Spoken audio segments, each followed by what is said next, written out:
నమస్తే. Welcome to Andhra Prabha. నేను Raghunandan.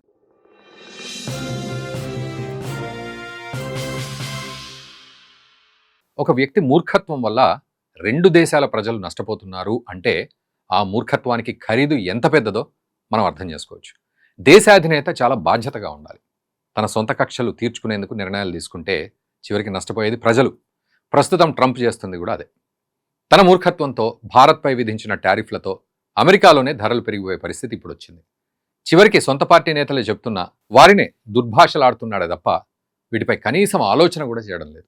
Just తన ఈగో సాటిస్ఫై చేసుకోవడం కోసం ట్రంప్ ఆడుతున్న గేమ్లో భాగంగా మన దేశంపై టారిఫ్లు విధించారు అని మనం చెప్పుకోవచ్చు. దీనికి సంబంధించిన తాజాగా విడుదలైన ఒక ఆడియోలో సంచలన విషయాలు వెలుగులోకి వచ్చాయి. అమెరికా రాజకీయాల్లో ఇప్పుడు ఒక ఆడియో క్లిప్ సంచలనం సృష్టిస్తోంది. భారతదేశంతో జరగాల్సిన కీలకమైన ట్రేడ్ డీల్కి అమెరికా ఉపాధ్యక్షుడు జేడీ వాన్స్ ఇతర ఉన్నతాధికారులు ఎలా అడ్డుకున్నారో America senior senator Ted Cruz ఈ ఆడియోలో బయటపెట్టారు. తద్వారా డొనాల్డ్ ట్రంప్ అసమర్థతను బహిరంగం చేశారు. అమెరికా ప్రపంచ దేశాలపై విధించిన ట్రేడ్ టారిఫ్స్ చుట్టూ జరుగుతున్న ఈ గొడవ ఇప్పుడు భారత్ అమెరికా సంబంధాల్లో చర్చనీయాంశంగా మారింది. లీక్ అయిన ఆడియోను పరిశీలిస్తే రిపబ్లికన్ పార్టీకి చెందిన సెనేటర్ టెడ్ క్రూజ్ తన ప్రైవేట్ వ్యక్తులతో మాట్లాడిన 10 నిమిషాల ఆడియో క్లిప్ ఇప్పుడు బయటకొచ్చింది. ఇందులో ట్రంప్ ప్రభుత్వం అనుసరిస్తున్న టారిఫ్ విధానాన్ని తీవ్రంగా విమర్శించారు. ఒక రకంగా చెప్పాలంటే మూర్ఖత్వంతో వీళ్లు వ్యవహరిస్తున్నారు అన్నారు. ముఖ్యంగా భారత్తో వాణిజ్యోప్పందం కుదరకపోవడానికి వైట్ హౌస్ సలహాదారు పీటర్ నవారో, ఉపాధ్యక్షుడు జేడీ వాన్స్ ప్రధాన కారణమని ఆరోపించారు. వీరు భారత్తో స్నేహపూర్వక ఒప్పందాల కంటే కఠినమైన ఆంక్షలకే ప్రాధాన్యత ఇస్తున్నారు అన్నారు. ఈ ఆడియోలో క్రూజ్ ఒక ఆసక్తికరమైన విషయం చెప్పారు. 2025 ఏప్రిల్లో ట్రంప్ ప్రభుత్వం ఇతర దేశాలపై భారీగా టారిఫ్స్ విధించినప్పుడు టెడ్ క్రూజ్ మరికొందరు సెనేటర్లు అర్ధరాత్రి ట్రంప్కు ఫోన్ చేసి దీన్ని వ్యతిరేకించారు.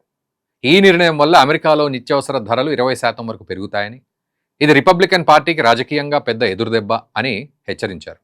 అయితే దీనికి ట్రంప్ ఏమాత్రం తగ్గకుండా సెనేటర్లపై అసభ్య పదజాలంతో విరుచుకుపడ్డారని క్రూజ్ వివరించారు. భారత్తో ట్రేడ్ డీల్ కోసం తాను వైట్ హౌస్తో పోరాడుతున్నానని, కానీ జేడీ వాన్స్ వంటి వారు దీన్ని ముందుకు సాగనివ్వడం లేదని క్రూజ్ పేర్కొన్నారు. అమెరికా విధించిన 50% దిగుమతి సుంకాల వల్ల భారతీయ ఎగుమతులు దెబ్బతింటున్నాయని, దీనివల్ల అమెరికా వినియోగదారులకే నష్టమని వాదించారు. పీటర్ నవారో, జేడీ వాన్స్ ఒక్కోసారి స్వయంగా ట్రంప్ కూడా ఈ ఒప్పందాన్ని పెండింగ్లో పెడుతున్నారని ఫోన్ కాల్లో వివరించారు. ఒకవేళ ఇదే పరిస్థితి కొనసాగితే 2026 నాటికి అమెరికన్ల సేవింగ్స్ తగ్గిపోయి ధరలు ఆకాశాన్ని తాకుతాయని క్రూజ్ ఆందోళన వ్యక్తం చేశారు. ఇది చివరికి ట్రంప్ అభిశంసనకు కూడా దారితీయొచ్చని ఆయన హెచ్చరించారు. ప్రస్తుతం ఈ ఆడియో క్లిప్ అమెరికాలోనే కాకుండా భారత దౌత్య వర్గాల్లోనూ పెద్ద దుమారాన్ని రేపుతోంది. టెడ్ క్రూజ్ చెప్పిన దాని ప్రకారం చూసుకుంటే ట్రంప్ ఈగో స్పష్టంగా అర్థమవుతోంది. తాను చెప్పినట్లు ప్రపంచం వినాలని, లేకపోతే కఠిన చర్యలు ఉంటాయని చెప్పకనే చెప్తున్నారు. నిజానికి ట్రంప్ తాను అధికారంలోకి రాగానే రష్యా ఉక్రెయిన్ యుద్ధాన్ని నిలిపేస్తా అన్నాడు. తీరా అధికారంలోకి వచ్చిన తర్వాత ఆ యుద్ధం ఎంత పెద్దదో అర్థం కాలేదు. దీంతో తన చేతగానితనాన్ని ఒప్పుకోలేక ఆ నెపాన్ని ఇతరులపై నెట్టివేసే ప్రయత్నాలు చేస్తున్నాడు. భారత్ వల్లే ఈ యుద్ధం జరుగుతోందంటూ మాట్లాడుతున్నాడు. అయితే ఈ ట్రంప్ టారిఫ్ల వల్ల మన దేశానికి వచ్చే నష్టం కంటే అమెరికాలోనే ఎక్కువగా నష్టపోతున్న పరిస్థితి ఏర్పడింది. ట్రంప్ భారత్పై మాత్రమే కాకుండా అన్ని దేశాలపైన టారిఫ్లు విధించడంతో అమెరికాలో వినియోగదారులు వస్తువుల కొనుగోలుకు భారీగా ఖర్చు పెడుతున్నారు. నిత్యావసరాల నుంచి అన్నింటి ధరలు పెరిగిపోయాయి. అమెరికాలో చాలా ప్రాంతాల్లో ఇప్పటికే దుస్తులు, బ్యాగులు, మరెన్నో వస్తువులు ధరలు పెరిగాయి. టాయిలెట్ పేపర్ రేట్లు కూడా ఎక్కువగా తగ్గడం లేదు.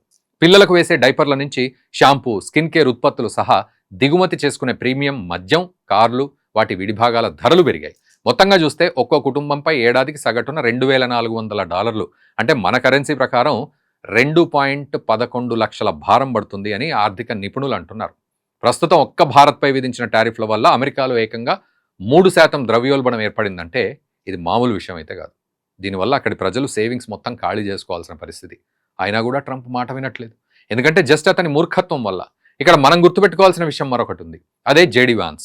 ఆయన అమెరికా ఉపాధ్యక్షుడిగా ఎన్నికైన తర్వాత మన దేశంలోని పత్రికలు, మరీ ముఖ్యంగా తెలుగు మీడియా తెగ ఊదరగొట్టేసుకున్నాం. జేడీ వాన్స్ తెలుగింటి అల్లుడని, ఉషా వాన్స్కు ఆంధ్రప్రదేశ్తో సంబంధాలున్నాయి, తద్వారా మన దేశానికి మేలు జరుగుతుంది అని అనుకున్నాం. కానీ ఇప్పుడు పరిస్థితి గమనిస్తే జేడీ వాన్స్ కూడా ఈ టారిఫ్లు కొనసాగించడంలో కీలకంగా పనిచేస్తున్నారంటే వీళ్లకు ఏ మూలాలు, ఎక్కడి నుంచి వచ్చామన్నది ఏమీ ఉండదు అని మనం గుర్తుపెట్టుకోవాలి. ఎలాగంటే ట్రంప్ ఎన్నికలకు ముందు బంగ్లాదేశ్లోని హిందువులపై జరుగుతున్న ఊచకోత గురించి తెగ మాట్లాడాడు. తాను అధికారంలోకి వస్తే బంగ్లాదేశ్లోని హిందువుల్ని కాపాడుతాను అని చెప్పాడు. అమెరికాలో హిందూ జనాభా ఎక్కువ కాబట్టి వారి ఓట్ల కోసం అలాంటి ప్రకటనలు గుప్పించాడు. తీరా అధికారంలోకి రాగానే సైలెంట్ అయిపోయాడు. హిందువుల గురించి కనీస మాత్రం మాట లేదు. అదే భారత్లో ఏదైనా చిన్న ఘటన జరిగినా మైనార్టీ స్వేచ్ఛ అని గగ్గోలు పెడతారు. మొత్తంగా చూసుకుంటే Trump, JD Vance, Peter Navarro వీళ్ళలాంటి మూర్ఖులతో అమెరికాలోని ప్రజలు ఇబ్బందులు పడుతున్నారు అన్నది మాత్రం స్పష్టం. మరి ఇప్పటికైనా ట్రంప్ తన పంధాను మార్చుకోవాలి, లేకపోతే ఇప్పటికే భారత్ను దూరం చేసుకుంది అమెరికా. భవిష్యత్తులో మరింత దూరం చేసుకోవడమే కాకుండా తమ పార్టీకి ఓటు వేసిన అమెరికన్ల నుంచి కూడా ట్రంప్ దూరమయ్యే పరిస్థితి వస్తుంది. మరి ట్రంప్ ఈ నిజాన్ని ఎప్పుడు గ్రహిస్తారో చూడాలి. గ్రహిస్తాడా లేదా తన కొంప తానే ముంచుకుంటాడా? కామెంట్ చేయండి. మరిన్ని అప్డేట్స్ కోసం మా ఛానల్ సబ్స్క్రైబ్ చేయండి.